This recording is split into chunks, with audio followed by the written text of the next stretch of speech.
प्रभु यीशु मसीह ने अपने अनुग्रह आत्मा से भरपूर एक ऐसे शिक्षक और दास को खड़ा किया है जो प्रभु यीशु मसीह के गहरे भेदों को समझाते हैं और परमेश्वर उनको जबरदस्त रीति से पूरे देश में इस्तेमाल कर रहे हैं। हमारे आत्मिक पिता प्रोफेट बजिंदर सिंह जी प्रभु के दर्शन के साथ जबरदस्त अभिषेक के साथ सुसमाचार प्रचार कर रहे हैं। प्रोफेट बजिंदर सिंह मिनिस्ट्री देश की सबसे बड़ी मिनिस्ट्री है जो देश के कोने कोने में प्रभु का प्रचार कर रही है।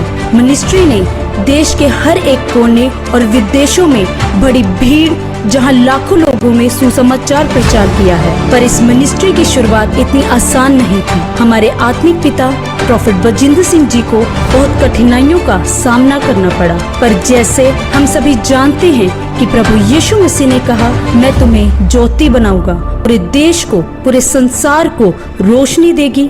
आइए जानते हैं इस मिनिस्ट्री की शुरुआत कैसे हुई। प्रोफेट बजिंदर सिंह जी का जन्म 10 सितंबर 1982 को हरियाणा के यमुनानगर के एक जाट परिवार में हुआ। उनका प्रभाविक जीवन पारंपरिक आकांक्षाओं से प्रभावित था, जिसमें मैकेनिकल इंजीनियर की पढ़ाई भी शामिल थी, लेकिन किस्मत को कुछ और ही योजनाएं बना रखी थी। 20 साल की उम्र में वह एक हत्या के मामले में कानूनी जटिलताओं में फंस गए और जेल की सजा भुगतनी पड़ी। ये उलट पुलट भरा समय उनके जीवन में एक महत्वपूर्ण मोड़ बन गया। अपनी जेल की सजा के दौरान प्रोफेट बजिंदर सिंह जी के पास प्रभु यीशु मसीह का सुसमाचार पहुंचा, जिसने उन्हें आध्यात्मिक संतावना प्रदान की। ये मुलाकात एक परिवर्तनकारी यात्रा की शुरुआत बनी, जो 2008 में उनके मसीह जीवन को अपनाने की ओर ले गई। मसीह जीवन को अपनाना सिर्फ एक व्यक्तिगत निर्णय नहीं था, ये विश्वास और आध्यात्मिक नेतृत्व के प्रति एक नए अध्याय की शुरुआत को दर्शाता है। प्रोफेट बजिंदर सिंह जी का मसीह जीवन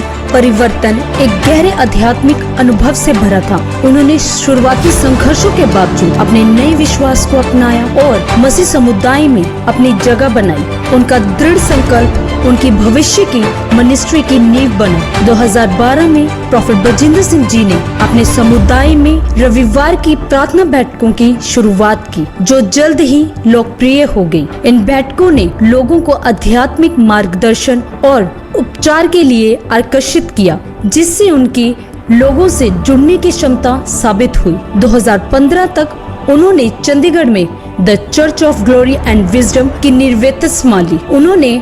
उनके नेतृत्व में चर्च तेजी से बढ़ा और लाखों सदस्यों के साथ एक प्रमुख मिनिस्ट्री बन गई। उनकी सहानुभूतिपूर्ण और दूरदर्शी शैली ने इस विस्तार में अहम भूमिका निभाई। स्थानीय प्रार्थना बैठकों से बड़े मंत्रालय तक की यात्रा में प्रोफेट बजिंदर सिंह जी ने कई चुनौतियों का सामना किया, जैसे वित्तीय और लॉजिस्टिक समस्याएं, लेकिन उनके दृढ़ विश्वास ने इन बाधाओं को पार करने में उनकी मदद की और लोगों को प्रेरित करने की उनकी क्षमता मिनिस्ट्री की सफलता का आधार बनी। प्रभु यीशु मसीह प्रोफेट बजिंदर सिंह जी को इस रीति से इस्तेमाल कर रहे हैं कि कुछ ही समय में ये मिनिस्ट्री विश्व की सबसे बड़ी मिनिस्ट्री बन गई। रिकॉर्ड तोड़ लाखों की भीड़ वाले क्रूसेड देश में भी और विदेश में भी बड़े बड़े सेलिब्रिटीज तक प्रभु के दास के वचनों को सुनकर इस मिनिस्ट्री के साथ जुड़ते जा रहे हैं और ये सिलसिला आगे बढ़ता जा रहा है। इस मिनिस्ट्री का एक ही उद्देश्य है, प्रभु यीशु मसीह का सुसमाचार प्रचार हो, चाहे वो घर जाकर हो, चाहे डिजिटल मीडिया के द्वारा, चाहे चैरिटी के द्वारा, क्योंकि परमेश्वर ने बाइबल में कहा है, जाओ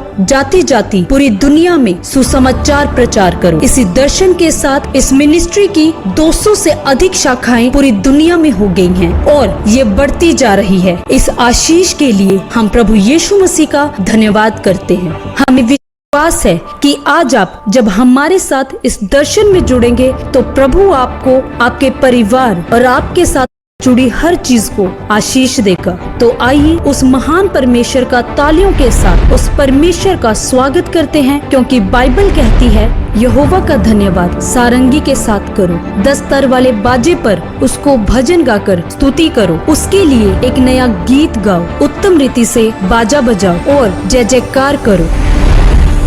आधी रात के समय पौलुस और सिलास प्रार्थना कर रहे थे और परमेश्वर के भजन गा रहे थे और कैदी सुन रहे थे। तभी अचानक एक बड़ा भूकंप आया जिससे बंदी गृह की नींव हिल गई और एकदम से सब द्वार खुल गए और सबके बंधन खुल गए। परमेश्वर अगर उस समय आराधना के द्वारा बंधन तोड़ सकता है तो आज भी आपके जीवन के बंधन खोल सकता है, क्योंकि वह कभी न बदलने वाला परमेश्वर है। तो हम सब अपने हाथों को उठाकर उस महान परमेश्वर की आराधना में